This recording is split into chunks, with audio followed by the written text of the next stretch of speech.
Well, someone has likened the experience of death to the experience of birth. And just think, the unborn child in its mother's womb, for him, just the thought of coming into this world would seem like such a frightening experience. It's so utterly different. He lives without air. How can he live with it? He lives without light and sound. How can he possibly live with it?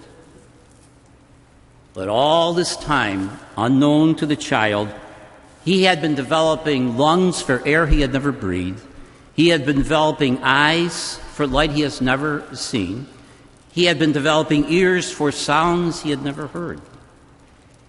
All unknown to him, he came prepared and equipped for this new order of existence. And all unknown to him, a place was actually prepared for him. When the newborn was first aware of anything, eyes were looking into his eyes with love. Strong arms were surrounding him. Hopes were centered on the happy day of his arrival. Plans were made where he would rest and play and the like. Here is the point. If God so carefully and cautiously guides my entry into this life, why should I wonder, albeit worry, about my guidance and care when it comes to God taking me into the next life? You know, we don't know exactly what is there, but we know who is there. In Jesus, we have a messenger from a loving God who gave his life for the salvation of the world, and we put our faith in him.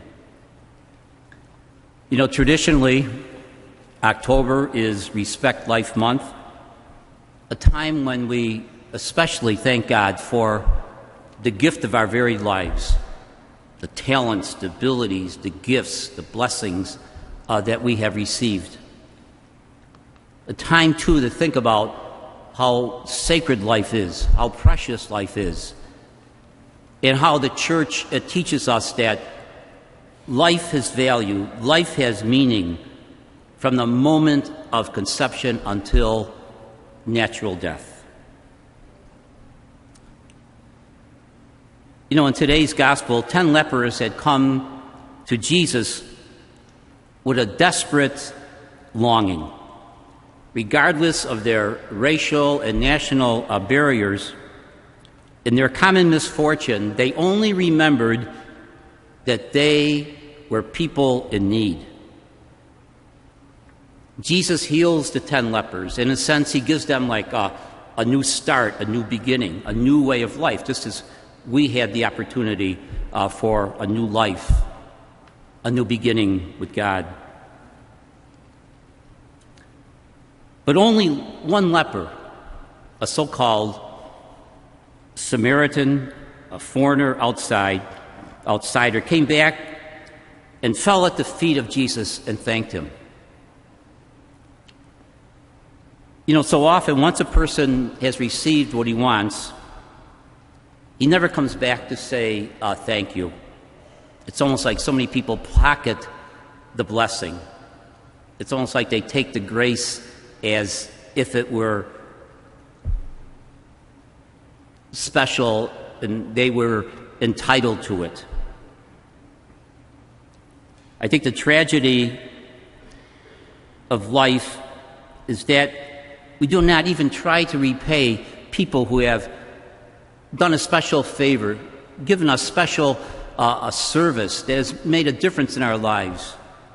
I talked once before the culture of indifference, but we certainly live in a culture of ungratefulness, where gratefulness is a rarity. So often, you know, we forget to be grateful to God. I can think some instances in my life when I had a bitter need, and I prayed with desperate intensity, and you know how it goes. Time passes, and we forget about God. I remember once teaching high school students, and one of the analogies they used was that God was like a fire extinguisher. Once the emergency's over, put it back on the wall. Jesus says to the grateful leper, "Go your way, your faith has made you well." It means that the action of Jesus, the grace of Jesus, was going to overflow into the life of this grateful leper. We find that in the 12-step programs that the only thing that can stop our progress after our conversion is our ingratitude. St. Paul used this term, the faith that does justice. Because of St. Paul's Jewish background, he realized that justice involved a whole group, a web of relationships, because they were tied to their covenant that God made with them. So they were to father the fatherless, give shelter to the homeless, feed the hungry, clothe the naked, because that was exactly how God treated them.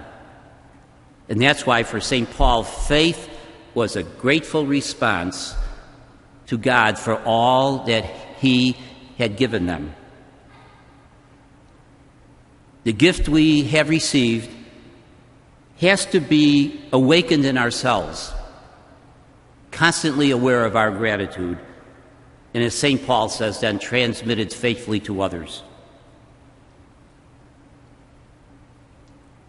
Pope Francis says, and this is the message we can take with us today, the best thanks that we can give God is try to deserve His goodness and mercy.